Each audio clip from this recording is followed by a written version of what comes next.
Irmãos e irmãs, vamos a mais um momento da nossa liturgia da palavra nos meus endereços telemáticos, Paulo Roberto Maciel, Maciel 7919. Você vai ao YouTube, Instagram, Facebook, blog. Tá? Se quiser ir direto ao Instagram, é Paulo Roberto Maciel 6 /. Eu pesquiso em sites fidedignos para colaborar, ser um ajudador dos meus irmãos e irmãs presidentes de celebrações, né? Celebrações da palavra, celebrações eucarísticas, né? Então eu pesquiso justamente em sites fidedignos para poder transmitir algo correto. Neste vídeo, a liturgia referente ao dia 7 de novembro de 2024, quinta-feira. 31ª semana do tempo comum. Olha, estamos no ano B, ano litúrgico B, em que se enfatiza mais o Evangelho de São Marcos na liturgia dominical. A cor dos paramentos litúrgicos é verde, conforme eu estou simbolizando aqui, e temos missa à escolha. Primeira leitura da carta de São Paulo aos Filipenses, capítulo 3, versículos do 3º ao 8º A. Irmãos, os verdadeiros circuncidados somos nós que prestamos culto pelo Espírito de Deus, colocamos a nossa glória em Cristo Jesus e não pomos confiança na carne. Aliás, também eu poderia pôr minha confiança na carne, pois se algum outro pensa que pode confiar na carne, eu mais ainda. Fui circuncidado no 8º dia, sou da raça de Israel, da tribo de Benjamim, hebreu, filho de hebreus. Em relação à lei, fariseu, pelo zelo perseguidor da igreja de Deus. Quanto à justiça que vem da lei, sempre irrepreensível. Mas essas coisas que eram vantagens para mim, considerei-as como perda por causa de Cristo. Na verdade, considero tudo como perda diante da vantagem suprema que consiste em conhecer a Cristo Jesus, meu Senhor. Palavra do Senhor, graças a Deus. Vamos agora ao Salmo responsorial. É o Salmo 104 na Bíblia Vulgata ou 105 na Bíblia de Jerusalém. Versículos 2º ao 3º, 4º ao 5º, 6º ao 7º, refrão 3º B. Exulte o coração dos que buscam o Senhor. Repitamos. Exulte o coração dos que buscam o Senhor. Cantai e entoai salmos para ele. Publicai todas as suas maravilhas. Gloriai-vos em seu nome, que é santo. Exulte o coração que busca a Deus. Exulte o coração dos que buscam o Senhor. Procurai o Senhor Deus e seu poder. Buscai constantemente a sua face. Lembrais as maravilhas que ele fez, seus prodígios e as palavras de seus lábios. Exulte o coração dos que buscam o Senhor, descendentes de Abraão, seu servidor, e filhos de Jacó, seu escolhido. Ele mesmo, Senhor, é nosso Deus. Vigoram suas leis em toda a terra. Exulte o coração dos que buscam o Senhor. Repitamos. Exulte o coração dos que buscam o Senhor. Agora vamos ao Evangelho de São Lucas, capítulo 15, versículos do 1º ao 10º. Vamos aclamá-lo. Aleluia, aleluia, aleluia, aleluia. Aleluia, aleluia, aleluia, aleluia. Eu vos digo, haverá alegria entre os anjos de Deus por um só pecador que se converte. Por um só pecador que se converte. Aleluia, aleluia, aleluia, aleluia, aleluia, aleluia, aleluia, aleluia. O Senhor esteja convosco, Ele está no meio de nós. Proclamação do Evangelho de Jesus Cristo segundo São Lucas. Glória a vós, Senhor. Pelo sinal da Santa Cruz, livra-nos Deus, nosso Senhor, dos nossos inimigos. Naquele tempo, os publicanos e pecadores aproximavam-se de Jesus para escutá-lo. Os fariseus, porém, os mestres da lei, criticavam Jesus. Este homem acolhe os pecadores e faz refeição com eles. Então Jesus contou-lhes esta parábola: se um de vós tem 100 ovelhas e perde uma, não deixa as 99 no deserto e vai atrás daquela que se perdeu até encontrá-la. Quando a encontra, coloca-a nos ombros com alegria e, chegando a casa, reúne os amigos e vizinhos e diz: alegrai-vos comigo, encontrei a minha ovelha que estava perdida. Eu vos digo, assim haverá no céu mais alegria por um só pecador que se converte do que por 99 justos que não precisam de conversão. E se uma mulher tem 10 moedas de prata e perde uma, não acende uma lâmpada, varre a casa e procura cuidadosamente esta moeda até encontrá-la?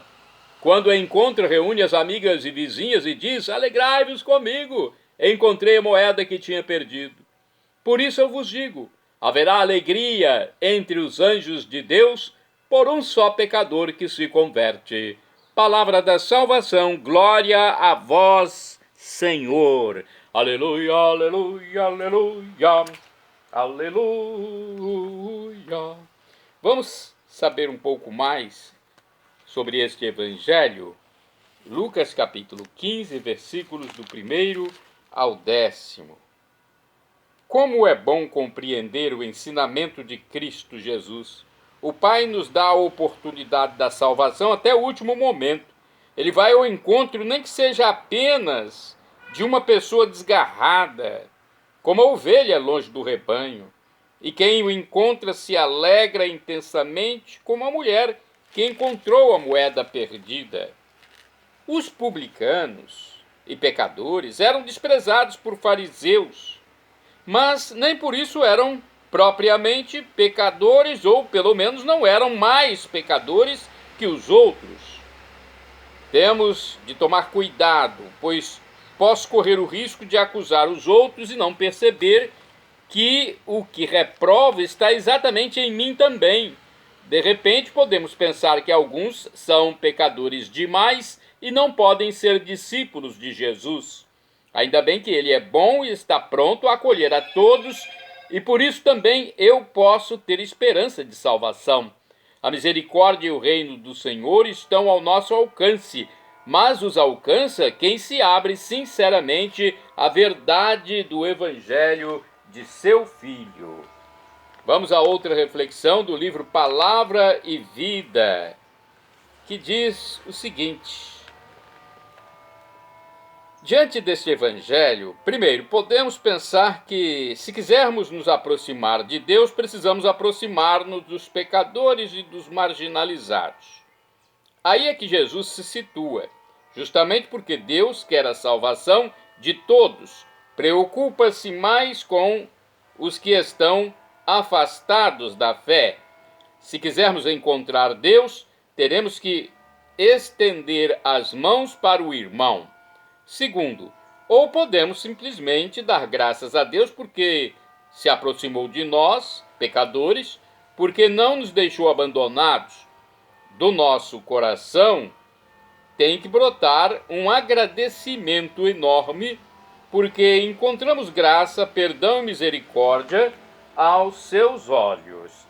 Agora temos aqui uma reflexão do livro Dia a Dia com o Evangelho, que diz o seguinte: Jesus come com os pecadores. Comer em companhia de alguém significa criar comunidade e participar do seu modo de pensar. Com essa atitude, Jesus bate de frente com os fariseus, que dividiam a sociedade em duas categorias: bons, os observantes da lei, como eles, e maus, o povo simples, que eles desprezavam. Sem ovelhas e 10 moedas indicam unidade. Jesus quer uma humanidade indivisível. Não se pode dividir o mundo em sagrado, os bons, e em profano, os maus. Deus não se conforma com a perda de alguma de suas criaturas. Invertem-se os valores. Pela misericórdia de Deus, os que não têm voz nem vez, os separados da sociedade, também religiosa, quando se convertem ao reino, são capazes de fazer festa e de partilhar com os outros. Deus, por sua vez, alegra-se com a reintegração de todos na aliança. Agora vamos aos santos do dia. Os santos são aqueles que fizeram o bem e por isso nós devemos imitá-lo. Eles seguiram Jesus. Santo do dia 7 de novembro, São Willibrordo, bispo, nasceu em 600, no ano 658, na Nortúmbria, norte da Grã-Bretanha, Inglaterra. Herdou de São Wifrido os dois ideais de sua vida: a fidelidade à cátedra de Pedro, ou seja, ao Papa, e o ardor missionário. De acordo com o site da Comunidade Católica Canção Nova, São Willibrordo nasceu em Nortúmbria, Alemanha, em 658. Pertencente a uma família cristã, foi enviado pelo pai como oblato. Oblato é um leigo que se oferece para servir numa ordem religiosa. Isso aconteceu aos 5 anos e depois para o mosteiro de York, Inglaterra.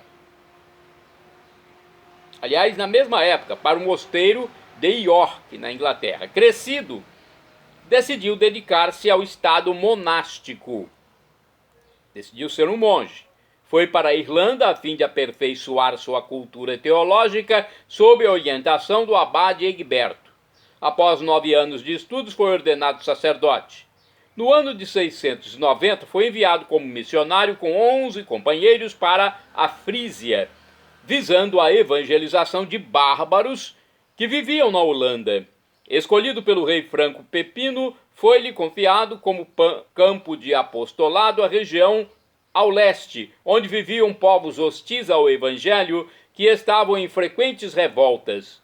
Realizou uma viagem para Roma após sua experiência de apostolado, com o intuito de receber o apoio do Papa Sérgio I, que muito o animou e o presenteou com as relíquias de santos mártires, para serem colocadas nas futuras igrejas.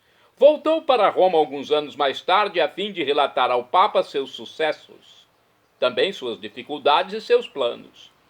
Contente com seu empenho, o Papa decidiu torná-lo bispo, acrescentando ao seu nome um nome latino, Clemente. Willibrordo foi fundador de sedes episcopais e mosteiros. Em seu árduo apostolado, São Willibrordo fundou sua primeira sede episcopal em Utrecht, conquistando a catedral, dedicando-a ao Santíssimo Redentor.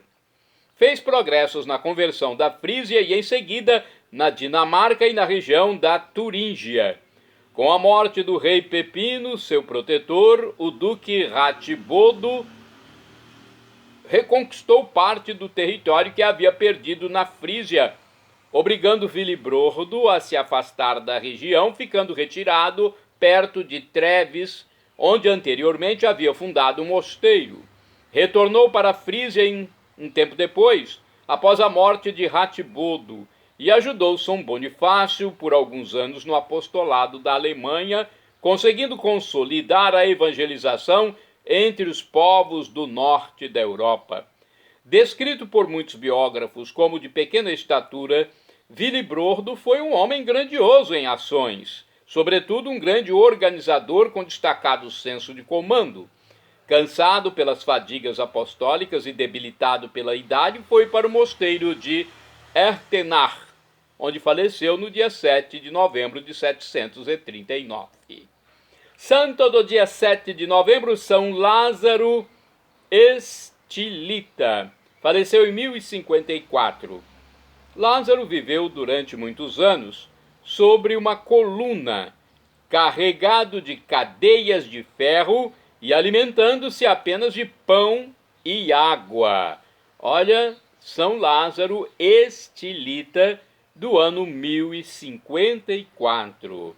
Santos do dia 7 de novembro, São Jacinto Castanheda e São Vicente Le Quanglien, sacerdotes e mártires, faleceram em 1773. Foram dominicanos martirizados em missão no Vietnã, este país da Ásia.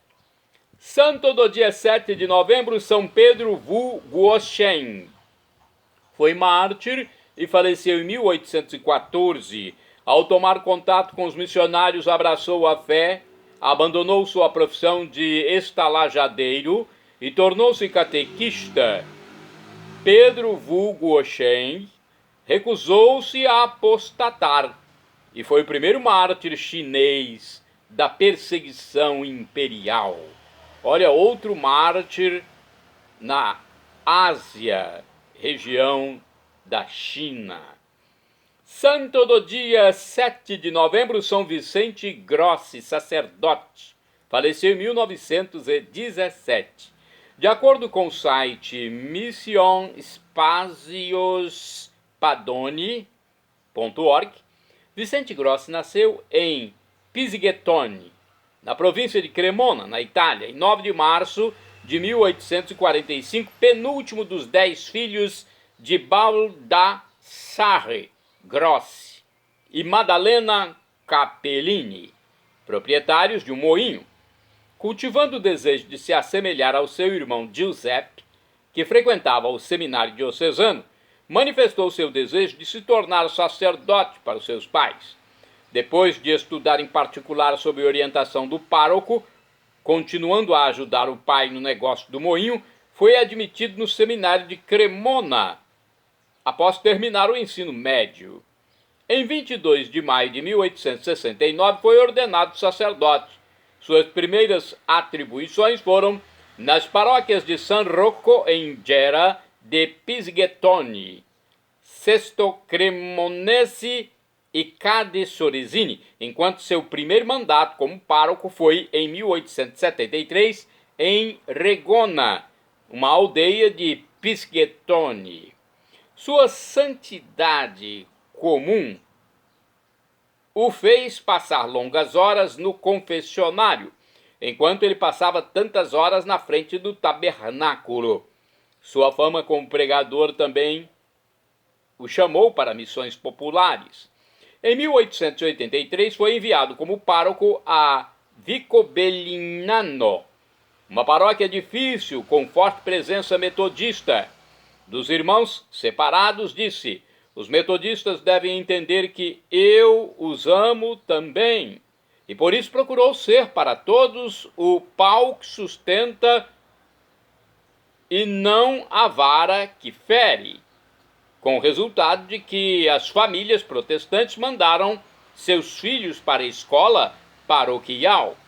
Percebendo a necessidade de educar as gerações mais jovens de maneira cristã, especialmente as meninas, em 1885 ele lançou as bases de uma nova congregação de mulheres que foi chamada as Filhas do Oratório, porque o oratório deveria ser seu campo de ação preferencial, e o instituto foi colocado sob a proteção de São Felipe Neri. Mas ele não conseguiu obter a aprovação pontifícia, que só veio em 29 de abril de 1926. De fato, Dom Vincent morreu em 7 de novembro de 1917 devido a uma peritonite. Suas últimas palavras foram: o caminho está aberto, você deve ir, que tornaram-se o lema da congregação. Seus restos mortais estão num santuário na capela da Casa Mãe das Filhas do Oratório, na localidade italiana de Lodi. O Papa Francisco, em 5 de maio de 2015, autorizou a congregação para as causas dos santos a promulgar o decreto pertinente, seguido da cerimônia de canonização em 18 de outubro de 2015. Santo do dia 7 de novembro, Beato Antônio Baldinucci, presbítero, que é o sinônimo de padre, sacerdote. Faleceu em 1717. Foi um religioso jesuíta. Desejou muito ser missionário no Oriente, mas por sua débil saúde foram-lhe confiadas as missões na Itália, nas quais obteve notável êxito por seu exemplo de virtude e ardorosas pregações. Beato Antônio Baldinucci, rogai por nós. Santa do dia 7 de novembro, Santa Carina. Faleceu em 360 depois de Cristo. De acordo com o Facebook Santo do Dia, Santa Carina é festejada em 7 de novembro. Converteu-se ao cristianismo e transformou sua casa em um pequeno hospital para os pobres, mas, durante as perseguições do imperador Diocleciano, foi presa e martirizada com o seu esposo Melasippus e seu filho Antônio em Ancira, moderna Ankara, Turquia. Tudo aconteceu porque ela não renegou a sua fé e nem aceitou oferecer sacrifícios aos falsos deuses romanos. Eles foram decapitados e ela morreu durante o martírio do ano de 360 depois de Cristo. As atas do martírio de Santa Carina são extensas na descrição do fato, mas muito resumidas na descrição da santa. Os documentos eram escritos por escribas romanos que tinham ordem de enfatizar o martírio de modo a assustar futuros cristãos. Diz a tradição que seu corpo foi resgatado por um dos auxiliares do seu hospital, entre aspas, e teria sido enterrada na Via Ápia. Seu túmulo foi local de peregrinação e vários milagres foram creditados à intercessão de Santa Carina. Santa Carina, rogai por nós. Shalom Adonai é uma expressão hebraica que significa a paz de Deus. É o que eu desejo para todos vocês. El Shaddai, também do hebraico, significa Deus onipotente, Deus todo-poderoso. Ele proverá aquilo que você deseja, se for para o seu bem. O professor e escritor de mais de 100 livros da Igreja Católica, Felipe Rinaldo Queiroz de Aquino, em seu canal no YouTube, onde responde às nossas dúvidas, diz que Deus pode nos dar uma dessas 3 respostas quando suplicamos algo. Sim, não ou espere. A que for melhor, Ele nos dará. Afinal de contas, é o nosso divino Pai Celestial. Ele é onisciente, onipresente, onipotente. Mesmo que seja um não, é a melhor resposta, pois até na terra o pai físico dá um não para o filho quando vê que é o melhor para ele. E agora eu clamo Maranatá, como dizemos nós, católicos, vem do dialeto aramaico de Jesus, ou Maranata, como dizem nossos irmãos separados, os evangélicos ou protestantes. Não importa, a pronúncia e o significado é o mesmo. Vinde, Senhor Jesus, um dia Ele voltará e será o juízo final. Creia em Jesus como Deus, esse Deus do amor infinito que humanou-se, encarnou-se por nós, morreu na cruz por nós, ressuscitou vencendo a morte por nós, ascendeu ao céu, onde está à direita do divino Pai Celestial, como nosso sumo sacerdote eterno, nosso mediador, nosso irmão primogênito. Creia em Jesus como Deus, seja batizado e arrependa-se dos seus pecados, e nos encontraremos na vida eterna quando houver o retorno definitivo de Jesus. São Paulo diz que a tribulação de agora nem se compara com a glória futura que será revelada em nós. Acesse Paulo Roberto Maciel e vá ao YouTube, Instagram, Facebook e blog. Perdão, Senhor, pelos meus pecados passados, presentes, futuros, físicos, espirituais, pecados do pensamento, palavras, atos, omissões, e me dê a vida eterna. @ Paulo Roberto Maciel 6 /.